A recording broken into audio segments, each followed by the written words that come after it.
একদিন আকাশটা ছিল খুবই অদ্ভুত। রোদ উঠছে, আবার বৃষ্টি নামছে, আর এইসবের মাঝেই ছোট্ট ছেলে টুকটুক খেলছিল উঠোনে। হঠাৎ টুপ করে তার মাথায় পড়ল একটা রঙিন ছাতা। টুকটুক অবাক হয়ে বলল, এই ছাতা কোত্থেকে এলো? ঠিক তখনই ছাতাটা নড়ে উঠল আর বলল, আহ, ঠিক করে ধরো তো। টুকটুকের চোখ গোল। ছাতা কথা বলে? ছাতাটা হেসে বলল, আমি সাধারণ ছাতা না, আমি বৃষ্টির গল্প জানি, মেঘের গোপন কথা শুনি। হঠাৎ আকাশে মেঘগুলো মুখ বানিয়ে ঝগড়া শুরু করল। একটা মেঘ বলল, আমি বৃষ্টি দেব। আরেকটা বলল, না, আজ রোদ থাকবে।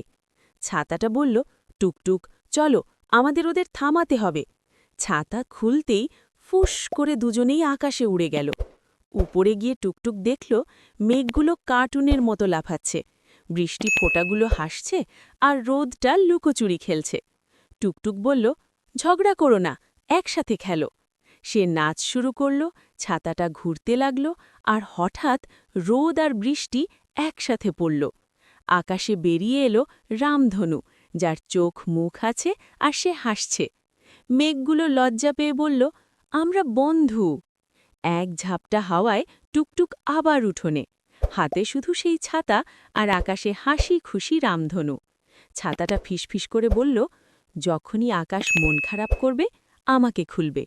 আর জানো, যদি তুমি সাবস্ক্রাইব করো, হয়তো পরের বৃষ্টিতে তোমার কাছেই কোনো জাদুর ছাতা এসে পড়বে।